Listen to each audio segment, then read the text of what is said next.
Ça, c'est le micro du pasteur Bobo. Et maintenant, c'est possible de nous suivre sur Internet. La demande de beaucoup de personnes à travers le monde qui nous ont écrit. On a reçu beaucoup de mails. Mais maintenant, vous pouvez suivre le micro du pasteur Bobo sur le web www.microdupasteur-bobo-anemo.tv.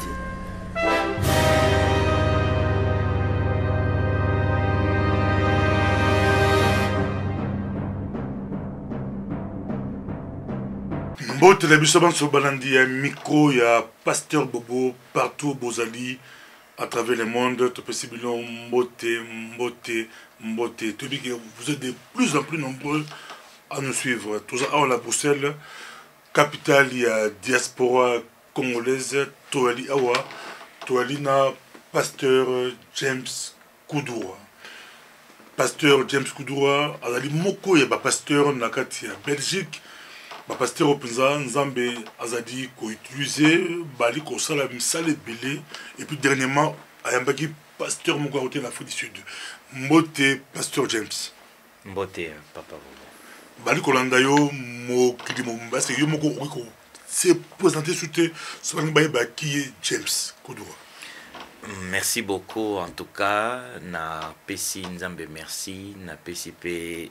Micro et à Pasteur Bobo, merci na invitation au Pessi Biso pour na koya ko solo la muke na nzela ya bilili ndenge uti koloba ngai kombola ngai James Koudoura nazali moko katikati na basali awa na mboka Belgique nzamba salaki ngolo ete toyeba ye vraiment na âge moko vraiment na nzalaki vraiment mwana na yebi nzambe nazaki na Ecodim na église Erwana, c'était encore un groupe de prière ya Mangembo.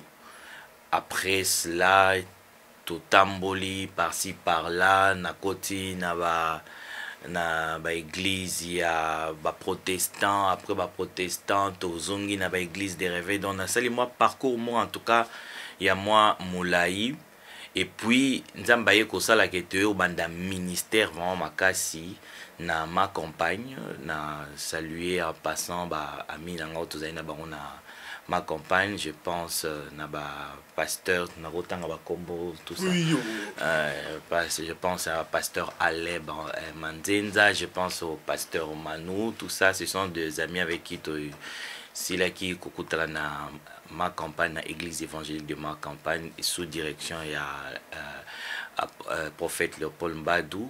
Après cela nzamba eba ko permettre to banda ministère na biso, to bandi ministère na 2003 na Kinshasa, église Efandi Lelo, et ça dirigé par un enfant que j'ai encadré, le pasteur Théophile Mwanza, yende mutatikala na église kuna na Kinshasa.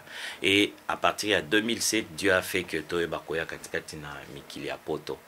Et c'est depuis 2007 que Tozali Awawa, notamment dans la France, na eu travailler puis na ba église Moussoussou, j'ai eu à travailler avec une église en ville à Lyon. J'aimerais en tout cas saluer le pasteur, c'est le pasteur Nimedo, na salué à passant. Et puis après, Théoria Awana na Belgique, ce n'est que l'année passée que Dieu nous a mis à cœur, ya koloko banda musala katikati na mboka oya Belgique. Merci beaucoup de vous attendre sur là, Toki, Koudoura, James Koudoura, Koudoura, comme eux, na ba Congolais et ben makasi, merci au bien pour expliquer, c'est vous avez Koudoura, wana, tous en engagement, mais Toki là na motuna, au lobby, autangi ma campagne, l'église ma campagne, autangi prophète Mbadou. Prophète Mbadou na Belgique, aibani, azamuto aibani pizza, na Belgique awa. Mais tu retournes aux questions, moko, mbala mopo autangi ma campagne. De l'on Mouton Nzambe, James Koudoura, toko solo la penza, sujet tabou aux la tête, au kotapima, bali kolandayo, diaspora mobimba. Dikamo, il est dans ma campagne, baki ko changer pasteur d'église. Et baki ko changer pasteur d'église, et bimisi mon boulot, équipe ya pasteur ya Kala, na pasteur ya Sika, mon boulot bimi, moi ma kofi, et d'un qui est les gars bitumba trouble. image on est tellement diaspora mobimba yo za pasteur motula nzambe changement de pasteur pourquoi simbakate na bata mokili mokonzi ya mboka akanga malebonga atika na libela ou bati musubalu ko balongolo na makasi za bata mokili c'est normal lutte à pouvoir mais pourquoi l'église na biso na l'église oyo ils ont toujours matata comme on était ba ko dongola pasteur mobulu est-ce que bato ba ko dongola ndi ba la faute ou bato ba ko tia répondre na motno. Merci beaucoup papa Bobo na motuna na yo na ko répondre na question non suivant deux volets. Premier volet zali d'abord pourquoi biloko wana ici baramingité c'est lié d'abord na mentalité oyoyo chaque communauté nous devons comprendre que l'église wana échangera pasteur ce sont des églises appelées communautaires c'est-à-dire que église moko mais en a ba branche ebele ba extension ebele mais ezali nyonso géré na église mère et ce sont des églises communautaires et église wana établit ça système que le pasteur qui gère une extension il faut outa par un décret ou par une décision ou une église mère. Alors pourquoi dans la plupart des cas ici Mbakate je pense que c'est lié à la mentalité oyoyo communauté wana ezako inculquer na ba pasteur naï parce que moi j'ai eu aussi à vivre à expérimenter à avoir une expérience comme ça dans une église communautaire du nom Chapelle de Vainqueurs. Chapelle de Vainqueurs c'est une grande église dans le monde nigérien. Alors siège ezali na Lagos mais il était question que kotia extension à la Belgique naza moi na moko abimi na église on a landi formation na ngape na église wana. Alors tango na ye awa na poto bato tozalaki bala kitche babia le pasteur bazwaki ngai comme étant na sunga bango tout ça. Alors to sungi bango comme na suka il fallait batinda pasteur et ça a créé des problèmes mais comme il y a une atmosphère que lorsque loi est bimi na siège moutonio se fois ndima et directement tout le monde a ebaki ko se soumettre na loi na to mais deuxième volet dans la plupart des cas ce qui il y a question d'intérêt parce que au monde une extension moi intérêt makasi pasteur a travaillé bien exactement donc c'est ça il y a le problème église communautaire ou bien trafic d'influence intérêt financier tout ça et ce sont des choses oyoyo et ça vraiment ko boma musala ko boma musala côté ya ko ba changement ya banina donc c'est pour ça que je dis tout dépend na crainte ou mentalité, il y a loi, il y a principe communautaire, ils ont géré. Lorsqu'il y a bimisi trouble, bon, cela est une preuve que il y a encore un travail de fond à l'intérieur où il s'est mis l'église. C'est la question de tourner partout la diaspora pour le salam tout le monde la Belgique ou le Congolais dans le salam que Simba va changer pasteur, va s'épeler. Ça a toujours troublé. Mais yo au col banini quel conseil qu'on peut ça quel modèle adopter faut te dire nani na moni répondre donc mais quand on expliquer comment va changer pasteur l'église. Le modèle est simple, regardez l'église catholique. L'église bien que na moi problème de foi ya moké mais quand même c'est une église qui a démontré changement, il y a prêtre, il y a abbé, évêque, archevêque, et ça posera problème. Tout dépend de la mentalité oyoyo communauté wana azako véhiculer na nini. Le grand problème de l'église na biso nan nous tozui culture ya ba loi té. Toyebina nous respect à loi té. Et ça un problème de l'église té, même na ba parti politique. Ezali, même na ba organisation, ba entreprise ezali, même na niveau politique. Au moins un président a eu poste à donc il y a un problème, il y a respect à la loi. Nanu et l'okwana mentalité wana et koti na bisoté. C'est ça. Mais avant l'église, l'église la direction, apôtre, c'est autre chose. Mais que changement est posé problème. Mais ce que l'église moko. Ah, Bako changer, a remis changer, mon quoi, bon. il y a des gens, je connais, moi, j'ai accepté le Seigneur Jésus-Christ dans l'église à Mangembo. L'église à Mangembo, lui aussi, fait partie d'un système communautaire. C'est-à-dire, extension, ils appellent extension, ils appellent gérer la nini. Mais la plupart des extensions, ils banda et banda moutouye moko, un frère ou un serviteur a voyagé à bandi et moko. À commission Mangembo. À commission Mangembo. C'est pour ça. Or, avant la commission Mangembo, bassin a toujours autorisation. Alors, par là, je veux dire, na moteur azako o abandi église et azo komisa. Problème des pas naïe. Tant que vous le cas au bandi musala nao et que lingo komisa yango et comme na kombo wana, cela veut dire oublie que les sous yote leader et église wana. Les leaders est celui qui gère le siège. Parce que décision bande route à siège. Yango moni na ko senga vraiment na ba église tozala na culture ya ba loi. Il faut que l'église la gérer dans la constitution. Les églises doivent avoir des statuts. Les églises doivent avoir des règlements d'ordre intérieur. Les églises, il faut que base dans biloko ils ont gérer pasteur a dit que na koti boye naza on a ba koki pe kolongolanga. Mais nous les pasteurs toza ba éternel. Il n'y a pas poste na biso pasteur moko te a oh les églises ngana bandaki soko moni. Pourquoi? Parce que non tozu mentalité à ba loi te. Problème makasi et ils ont ba église, c'est la mentalité à ba loi parce que les lois objectifs nango ezali ke même si au bande église yo moko les soko kufat. Soko kufi église pesili la plupart tout le monde a ba église ebele et banda te encore leader a kufi église ici. Peut-être tous un peu moderne au Congo bato baya kolongula bato wana peut-être bango pe est-ce que yemo basi balongula est-ce que yemo so balongula a rondima peut-être tous un modèle monake tant yo comme pasteur avant yo moto azalaka atikaka okuna atikaka ce qui modèle les alice. Oui, les modèles et ko utaka église très important. Modèle, le grand problème c'est l'instruction. C'est l'instruction. Modèle utaka église il y a l'église, c'est une entreprise. Pas ni le lot, McDonald's, Belga comme tout ça, ce sont des entreprises créées par un individu ou une association de personnes, mais tout est bien sous batuano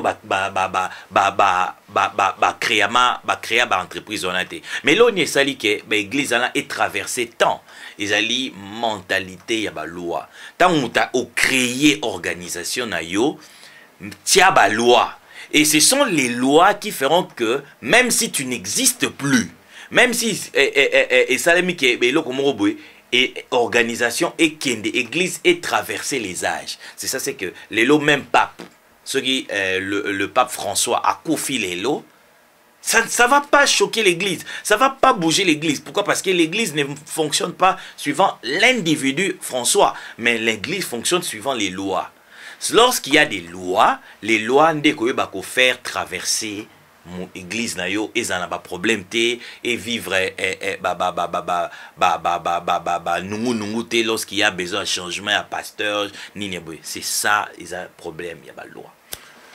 Tout la pour mi balé ko kanga église na Congo Kinshasa bakangi 1500 églises.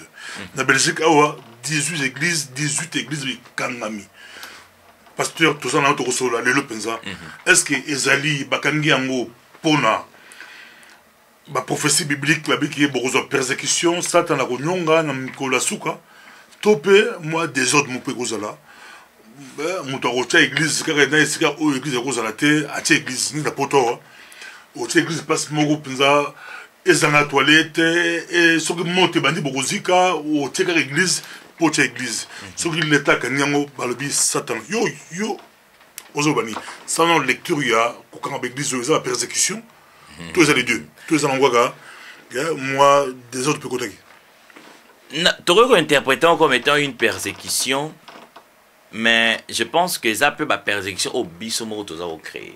Au papa bobo monde na kubanda kozongi salikamo parce que ngai nzambe tanga benga na ministère tant on a comprendre makamba musala nzambe na tunara nzambe question mon ami nzambe lo ni singi na loba na musala oyo Dieu m'a dit yako te ya batu ba principe.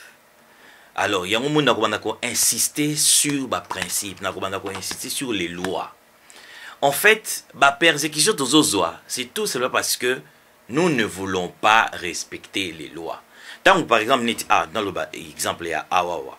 C'est la même situation. Oh, il s'est un peu à Kinshasa. Sur l'État congolais, il faut pas kanga le 1500 églises. Et ça été à Kangara dans le néant. Mais l'État congolais a étayer moi babilo comme boye lexique talaboy baza ko respecter ba biborote et ça ba église sous baza na ba mikandate mais ça ba église sous bazo sala ba tapage ça ba église sous donc il y a ba dérapage zo salema et l'état singeli a eu décision akanga awa pe na mboka Belgique les 18 églises otali toza na mboka moko oyoyo loi eza makasi Belgique c'est un état de droit. Lorsque au tiers un lieu public, il faut respecter les normes mokoboy. Mais biso tellement moli moele kamingi. Je vous informe que Yesu a respecté la loi nyonso ya époque na yango no moni la Bible tant aza côté a ebisaka ba pharisiens lobi lequel de vous me convaincra du péché. Pourquoi ningola tsene ba ki alobi que na respecter ba norme na bino nyonso. Yesu azaki rabbin. Rabbin, c'est dire que azali muto o alandi formation pe a commis maître na judaïsme. C'est-à-dire Jésus a respecté ka pendant des 0 jusqu'à 30 ans a respecté qui culture pe coutume judaïque nyonso a respecter qui en nyonso a tanga qui en nyonso eba qui en nyonso. Voilà pourquoi il était capable ya ko lwakisa omoni oyo ezamabe oyo ezamabe. Pourquoi? Parce qu'il eba qui en James Koudoura a aussi un pasteur base de formation théologique na insistara likambo ala mingi que gloire à Dieu tozonga to rejeter l'église catholique. Mais si tu as l'église catholique, on a la prêtreté, on a la bêté, on a la évêqueté sans passer par le petit ou le grand séminaire. L'église catholique, nous sommes l'église de réveil, tu rejeté, mais tu as eu un problème, désordre côté na musala nzambe. Mais l'élo, moko comprendre que il faut te zonger là. La plupart, il y a des désordres. C'est parce que les pasteurs n'ont pas suivi une formation. Les pasteurs batangité. Tu as la Bible, par exemple. La Bible est comment en français. Il te faut un minimum de compréhension en langue française pour te faire. Je suis écœuré à mon moutaïbi français, te mazoté. Bible ngapela. Bible ngapela. Soko Bible soki nanyoyo muzea idina bal. Muzea idina bal eba ine français te. Azako utiliser Bible ya monoko ya ebaki. Donc soko lingi par exemple au bible français te ko utiliser Bible en français te. Bible ngala. Parce que James et vous permettre au bimate de ce pasteur anglais mobulu te non la Bible ngala Bible lingala te Bible français bon yo d'abord yo comprendre parce que avant au loba oyebisa bato nini eza ba déjà to tangi na kati ya Bible apprendre to yebisi bato. Ça veut dire que yo moko non il faut comprendre. Aujourd'hui il y a plusieurs fausses doctrines qui sont créées tout simplement parce que mutatanga ke lora comprendre te atei bat et loro moko bato bandimi bazana kati église ba ke attends passer à télé mise nzambe ne mutatelemi. C'est pas Dieu, c'est toi. Alors tango zo loba likambo ce que ça solo amen. Ce que ça le côté et si on continue to kende penza pasteur moko ye take it batuni take it onction ah take it onction c'est son des cas par exemple en Angleterre ba okio ozo ba take it za onction et ozo la passi toi na point oyo bali ko ngaba église nansi au miki ko développer en penza magamongo et que tu appuies tout ça la nini côté situation ba pasteur bali ko la Belgique et comme pas si mais qu'est-ce que battu bali ko se poser pourquoi pas tous ça sa église pour mon église me souba l'état so bâtiment moko boza 15 églises ba mo souba za ko tam souba ba 2 églises pourquoi pas tout kana tout se dispatcher et cause à la moi pas si na répondre question na yo na pas si na mawa en tant que pasteur parce que j'ai fait partie. Il y a des locaux dans Zolobela. Tant dans Zolobela, pasteur, y compris moi-même, parce que je fais partie de Yakataninoan. On a un sérieux problème na kati ya musala oyo ya koyokana, ya koyokana, ya koyokana. Pourquoi tozoyokana ensemble, tozoyokana te? Raison eza moko ba intérêt. Ozomona mutu na mutu tanga bandi musala oyo azana eloko mo aza poursuivre. Et tango oyebisi mutu tosangana, cela sous-entend quoi? Tika intérêt na yo. Et ça, c'est la chose la plus difficile au Moutaro Kosal. Parce que Mouta a contacté le ministère parce que Alingaki peut-être à Zoéloko. Et là, on a un yeux en côté. Et tant que c'est que Sangana, ça veut dire que Tika intérêt. Et tant que tu sais surpasser na noté, tu Sangana. Or, nako Sangana n'est pas solution et ko Zouama pour na ba problème autozanango ya ba sale parce que lokuta mabete sur le 100% avec Glisa on a poto awa 95 peut-être 97% avec l'église tout ça un problème basal, tout ça un problème basal. Mais cela exige assez que tu fandi ensemble tu yokani totali qu'est-ce qu'il faut faire au hasard na idée à couper ça au hasard on est une force, on a tous les atouts qu'il y a pour résoudre un problème mais le seul problème est que koyokani zati. Merci beaucoup. Narasi, tu vas continuer à faire mon Zambé. Mais narasi na micro passer boto parce que conseil mo bateau so bande église bo son basal le lo avant to bande émission na rendez-vous na un pasteur alanda qui émission un micro pasteur bobo tout en Congo na été à Bengaki à lobi alanda qui émission il a posé un conseil comment ko son basal ayaki to solo na ipenza kitoko pour la haute Italie ko son basal pasteur to ko posé un conseil sur la pasteur non son bo sala ba projet achat bo so ba bâtiment bo longo ba locataire ozala malamu tout est possible na bato bali ko ndima poto te ya kapé yango to zo na côté ba diaspora awa est na diaspora il y a trop de bébés spirituels na bandimi to za problème za côté ya leadership na poto awa c'est ba bébé ba bilé to za pour ma ya leadership pour moi dans les loba montu moko a mané na internet a pesti fausse doctrine au monde peut bala musu balandi. Est-ce que ça bana ba kembité ba qualité tout ça pour moi ba pasteur leadership ça mamboul les ba tendances sont différentes trop kolobagé gambeza peut-être pas ya bana parce que pourquoi parce que lorsque besoin na désir et que désir eza na intensité makasi par rapport à besoin au violer ba principe mususu au yiba la plupart ya batu ba sala kamakambo suivant ba désir na bango mutu soka désirer loko makasi a okende donc mutu ata lobi okuta mais comme il trouve que désir wa zango besoin ngalo bango lelo nanini awa soki un tozui un prophète à Moutaliboma à Bandiko prophétiser les gens vont aller pourquoi parce que les gens désirent des prophéties donc le problème peut ils ont la tendance soit mais d'accord tu pasteur na kin na matata na kin tam sto kologa na magamu na nzambe la kin ezaki biso bandimbi to ko casser ba fausse doctrine mais là la pote comment sera muto ebika 4 versets 5 versets yo pasteur au consacré pasteur donc bato ba parole ba rotu ba comment ba pasteur bato ba yebi maloba ensemble te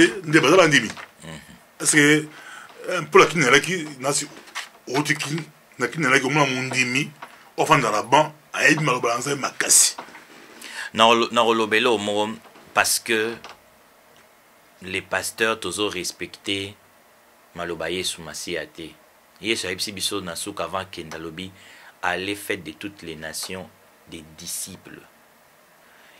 Et non, Yesolobate allait faire de toutes les nations des croyants, bandimi.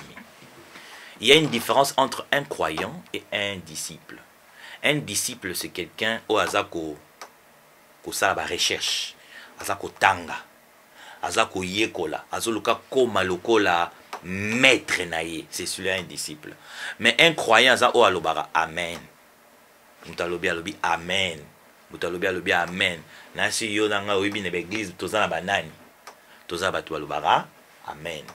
Lorsque dans l'église tozo formé ba croyant, Nous ne respectons pas le loba oh yeso tikela kibiso mission et yeso tikela biso tout ça là bas disciples.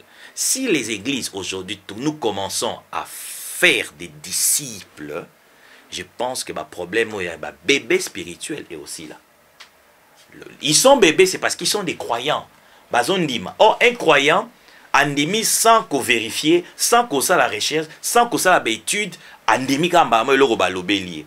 Tango amoni que ah te oyo mususu ya boy akei o amoni oyo mususu boy akei amoni. Mais un disciple tango yoki nouvelle moko ye a fongoli dans nos bibles né abando ça la barèche. Est-ce que c'est solo? Est-ce que zabo ezabo? Donc le problème to zanango, les pasteurs, les églises, nous ne formons pas des disciples, mais nous formons des croyants.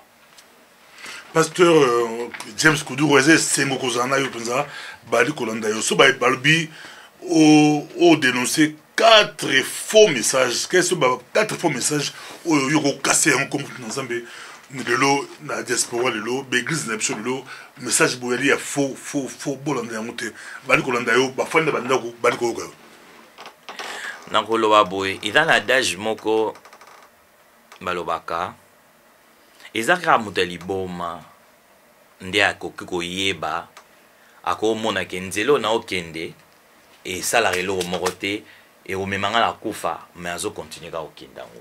C'est un fou qui ne peut que faire ça. Je pense que to vivre scénario réveil na Congo tout ça évangile na Congo batei biso to ebisika mboka na biso ezali. Je ne veux pas rejeter tout ce que to sali na musala ya nzambe na mboka na biso, mais nul n'est censé ignorer que comme na point moko boy photo luka ko remettre en cause ba makambo ebele na kati ya musala o ba mate ya msisite yami. Par exemple, ils bêté, mais ce sont des choses que selon la parole de Dieu, selon la Bible, ce sont pas des choses prioritaires. C'est-à-dire ils biloko o esengela quitté ezala en premier plan. Malheureusement, ils ont en premier plan. D'ailleurs, c'est ça ce qui fait que aujourd'hui batu ba bébé spirituel, yango pezo sala que batu ba kolate na makambo ya nzambe batu ba banda kolanda landa. To kolisi batu na makambo miracle, to kolisi batu na makambo prophétie, to kolisi tout est miracle, tout est prophétie. Na lobite ke za mabe, mais ezaba biloko ezala en premier planté. Nous avons une campagne d'évangélisation miracle, ils ont premier plan. C'est James Kuduro, anima miracle. Je suis un fervent, je crois au miracle, je crois à l'œuvre et à Saint-Esprit. Yes, ça va miracle belé. Alors bien mais au bon dimelanga, ça la plus que ngai. Donc c'est ba miracle ba fiche, c'est la vérité tout ça la poudre aux yeux. Miracle ya ba. Autrement la fiche on a ya ka pour ce miracle. Bon, na ebité était ki ba masolo on a pasteur l'expérience. Ba masolo peze belé toyoka ba mso eza ya lokuta, ba mso eza ya solo, ba mso toyoka ba makambe belé na ebi pe en tant que pasteur ba mso eza la ba yokani, ba salibo et tout ça. Parce pourquoi? Parce que les gens aiment ça. Objectif ezali to attirer bato. Alors tout ça là.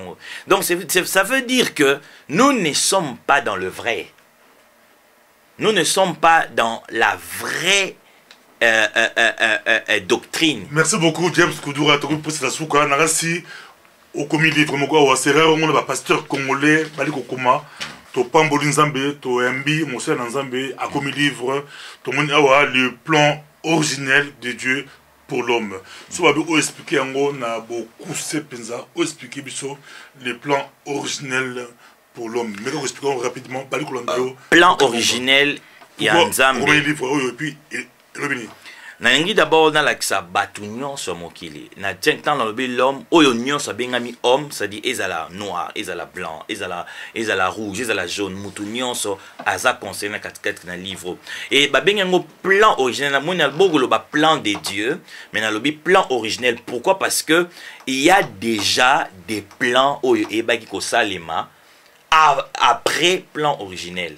C'est-à-dire plan oyo ezali plan oyo pensez oyo nzamba azalaki na yango na mutu tango azako kela mutu. ndenge ozali ntango ozoya na mokili oyo eloko ezalaki na mutu ya nzambe mpo na yo. C'est ça ce que j'appelle le plan originel. Alors mpo na yo oyeba ko satisfaire posa ya nzambe ezali nde en rencontrant eloko ezali na mutu ya nzambe. Dès que tu rencontres eloko ezali na mutu ya nzambe, c'est alors que nzambe voilà mutu eloko na tindela kiye na mokili akokisi yango. Alors, mais tu ne peux jamais rencontrer ça si premièrement au découvrir en côté, parce que vu la situation actuelle, Batu, Baza, ignorant, il y a eloko ezalaki na mutu ya nzambe, tango nzambe aza kotinda bango na mokili. Voilà pourquoi na komi yango na bengi yango plan originel. Ezali ko livre eza ko aider mutu premièrement à découvrir plan yango, et deuxièmement to pesi ba moyen ou ba procédure ya ko landela pona akakoyeba ko atteindre plan na epé ayeba ko zwa o ezali récompense nzambe akopesa na mokolo ya suka. Merci beaucoup. Nansi bo sepeli na bandaku de temps à autre tozana James Kudu asusu tozana awa ba ye sujet tabou j'allais tout oyo bali ko se poser sur ba question beaucoup mais na biso tozana prochainement nzambe a pambola bilo. Merci beaucoup. Merci beaucoup papa.